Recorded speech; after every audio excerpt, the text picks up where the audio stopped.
なんで英語の勉強しようと思ってネットでね見たらその人のホモフォビアも一緒に聞かなきゃいけないのかって。Hi there, it's Masaki from Queer ESL. 皆さんこんにちは。クエア英会話のまさきです。今日の動画では英語を学習するにあたってやってしまいがちなミスを4つ紹介したいと思います。まず1つ目、学習方法にこだわりすぎてしまうということです。英語を教えてるブロガーとかポッドキャスターとか YouTuber とかのところによく勉強方法、学習方法についてご質問がすごいありますよね。どうやったら英語は上手くなりますかみたいな、漠然としたものもあるんですけど、どんな方法で勉強するのが一番いいんですかとか、どのテキストをどの順番でどのぐらいの時間をかけてやっていけば英語ができるようになるんですかとか、何千語をまず覚えるべきですかとか、わかんなくもないんですよ。何も方法論がない状態で暗中模索の状態で進んでいく、難しいというか不安になるのはわかるんですけど、あんまりこの道こそ正しいんだとか、この道をやっていけばきっと大丈夫なんだっていうふうに思ってると多分ずっとできないんじゃないかなっていうふうに思います。自分に合った教材とか、自分に合った例えばそれこそ YouTuber だったりとかブログなんかでこの人の言ってることは自分にとってすごくわかりやすいとか、自分に合ってるっていうふうに思えるものが見つかれば、ずっとそれをねちょっと長い期間やってみたらいいんじゃないかなって思います。テキストにしても、YouTube にしても、自分が聞きたいと思う、自分が読みたいと思うとか、自分が考えたいと思うようなトピックについて語ってたりとか触れたりする教材、それだけに一回ちょっと集中してちょっと長い期間やってみる。そうすると、興味ももともとあることだからやり続けられるし、教材から教材へねぴょんぴょんぴょんぴょん飛んで結局全部身につかないとかっていう風にならないように、自分はこれをやるぞって決めて長くやってみる。いつかもし例えば自分に合わないなって思うようになったらまた変えればいいだけの話なので、そんなに人と同じ方法で勉強する必要はないです。2つ目、リーディングとかライティングを重視すること。スピーキングとかリスニングとかは二の次というか、これって多分日本人はリーディングとライティングは得意なんだけどスピーキングとリスニングが苦手なんだよねっていう思い込みというか、多分スピーキングとリスニングが本当にできない人はリーディングとライティングも自分はできると思ってるかもしれないけどできないです。日本でずっと育ってきた人の英語の文章とかをちょっと直してとか言われて見せてもらってね、こっちでちょっと直して返すみたいなことを何回かしたことあるんですけど、英語喋ると喋れてる人なのに文章を見たらあれっていう人もいたりとか、ステレオタイプ通りライティングは得意だけどスピーキングは全くできないよっていう人もいるんですけど、すごい人それぞれでリーディング、ライティング、スピーキング、リスニングのうち何かができない、不得意だっていうふうに自分で言ってる人は他のもそんなにすごくできないことが多いです。日本人はリーディングとかライティングが得意でスピーキングとリスニングが苦手ですっていうふうに思いたいのかなっていう印象を受けます。スピーキングとかリスニングとかができなくてもライティングとかリーディングは得意なんですよっていうアピールなのかなとか、邪推だけど思うぐらい、日本人はスピーキングとリスニングが苦手でライティングとリーディングは得意なんだけどっていう話が多い。で、リスニングとかスピーキングが苦手でライティングとかリーディングが得意っていうのを良いことのように解釈、自分で納得して、自分はスピーキングとかリスニングとかできなくてもライティングとかリーディングができるからいいやっていう方面に行く人って結構いて、文法が正しくないような表現をするぐらいだったら喋れない方がマシだみたいなブロークンな英語で喋ってる人とかをすごくバカに、特にねアメリカとかに来てる日本人留学生の男子に多いんですけど、女子の方はどちらかというとブロークンでも相手に失礼がないように会話をね続けたりとかってする子が多くて、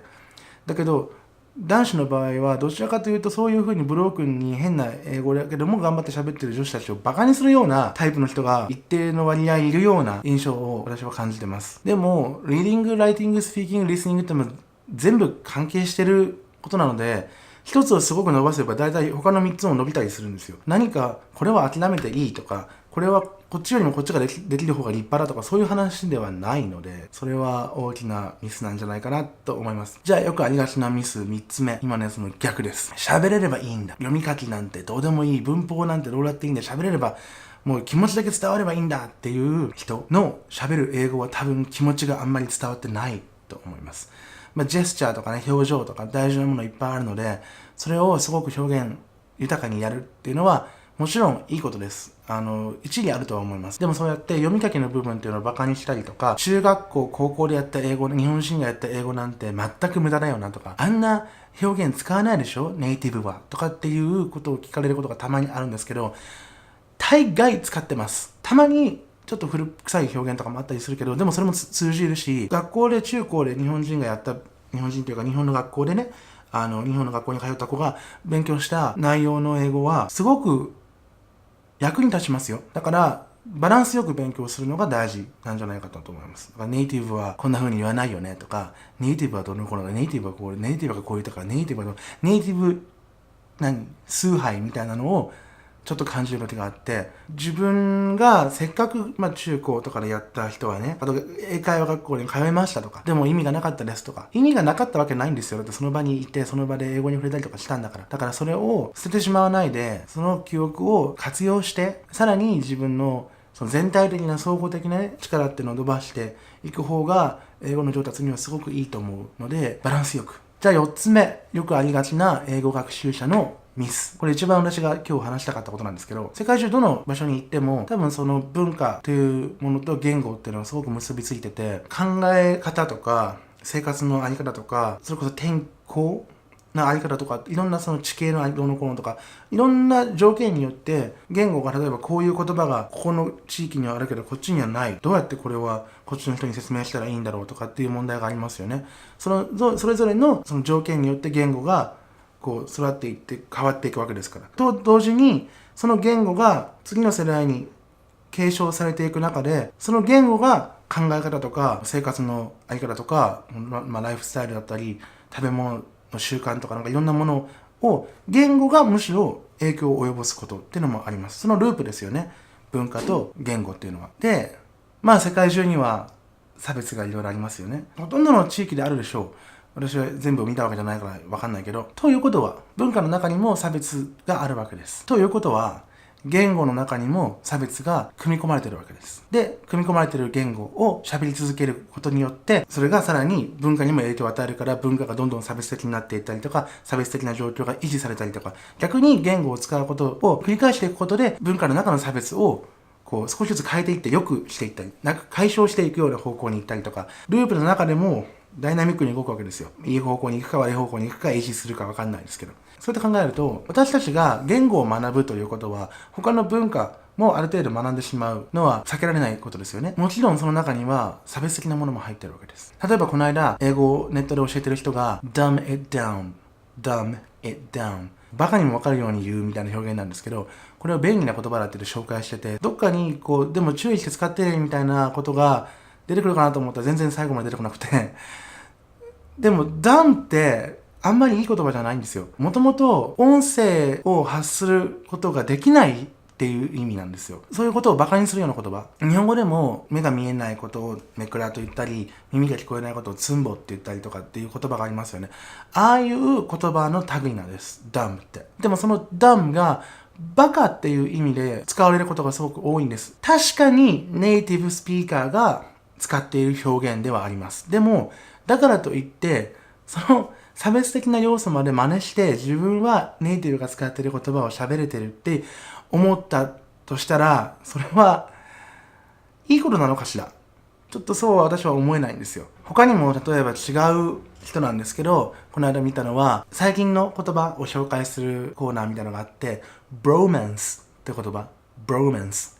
bro っていう brother の bro ね。と romance。恋愛関係みたいな。bromance っていうのは映画とか、本とか漫画とか何でもいいんですけど、テレビ番組とかの中で男性同士のとても親密な関係、必ずしも恋愛関係ではないんだけれども、恋愛関係に近いぐらい親密な関係、もしくは恋愛関係を匂わせるような関係だったりとかのあり方をブローマンスって言ったりするんですよ。例えば、不女子による二次創作みたいなのとすごく関連はしてると思うし、もし男は女が好きだっていう前提で読まなければ、この人はこの人のことを好きなんじゃないのかって解釈することだって可能なんじゃないかみたいな、そういうのって文学批評っていう分野で全然あり得る話なんですよ。だからブローマンスって言葉それ自体は別に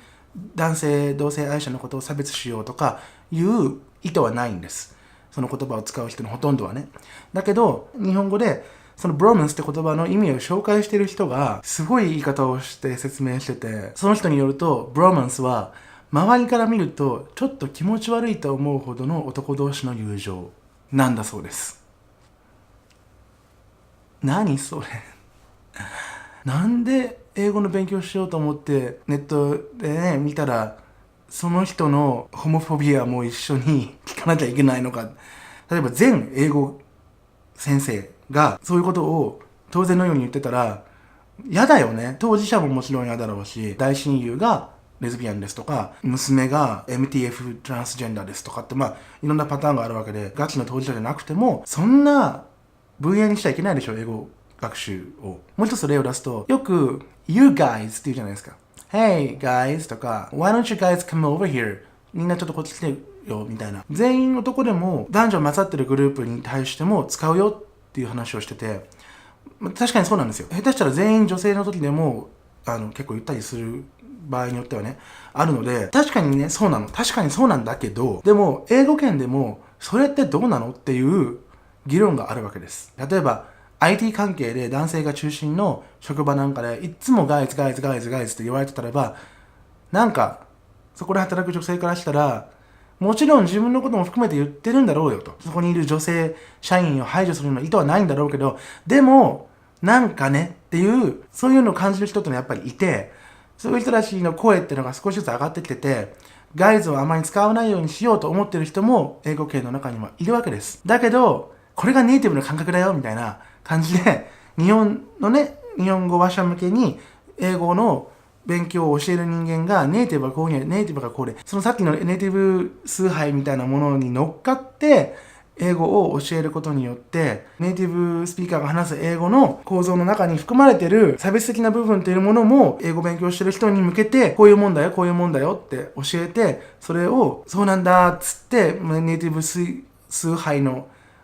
毛のある人たちっていうのがそうなんだと思って真似して Well, let me dumb it down って言っちゃったりとかするかもしれないわけですよ。で、その時にもしかしたら目の前にいる人の中にはその音声を発することに関する障害を持っている人がいるかもしれないし、もしかしたらその人の親しい人にそういう人がいるかもしれないし、わかんないけど、その人はもしかしたら少し嫌な思いをするかもしれない。それでいいんだらね、別に差別的な英語を学んで差別的な人間になればいいんだけど、そんな人はあんまりいないと思うけど、そういう風な英語を喋りたいと心から思っているのでなければ、ちょっと気をつけなきゃいけない。その英語を教えている人たちもすごい気をつけなきゃいけないのになっていう風に思うんですよ。他にもこの間なんかね、思い出したけど、crazy と insaneっていう言葉をネイティブはこういう感覚で使ってますよみたいな感じで紹介してて、わーすごいみたいな、いけてるねとか、なんかすげーみたいな時に Wow, that's crazy って言ったりとか、Oh my god, that's so insane って言ったりとかするの。ネイティブスピーカーの中にはそういう風にする感覚っていうのがあるわけですよ、実際に。だけどそれを言わないようにしてる人たちもいるわけ。なんでかっていうと crazy とか insane っていうのは精神障害に関わる差別的な言葉として使われてきた歴史があるから、絶対に使わないようにしてるっていうネイティブスピーカーもいるわけです。だけど日本語話者にこういう風に使うよネイティブはっていう風に紹介してしまったら、今の時点で crazy とか insane とかっていうのがすげえねっていうような意味で使われてるってことを知らなかったような人たちがそこで今日覚えたとして、その人が結果的にこうもっといろんな英語に触れてね、crazy とか insane とかってあんま使わない方がいいのかなっていうところに気づくまでって多分すごい時間かかっちゃうの。だったらもうこれ最初のこのクレイジーとかインセインとかっていうのがなんつうのかな、せめて注意書きというか、こういうに使う人はいるよ、でもこういう風な語源だから気をつけて使わないといけないよ、人が言った時に理解するためには必要な知識だけど、自分がそういう言葉を使いたくないと思ったら使わなくてもいいんだよとかっていうことを一緒に言ってほしい。もちろん言葉が足りないことは誰にでもあるし、私にもあるんですけど、でももうちょっとね、教える人間の注意も必要なんじゃないかなっていうふうに思います。でもちろん学ぶ方にとっても必ずしも自分に教えてくれた人が言ってることが絶対ではないということも頭に入れとかないといけないんじゃないかなというふうに思います。というわけで英語学習においてやってしまいがちなミス4つを紹介しました。どうだったでしょうか。自分はやってしまってますか？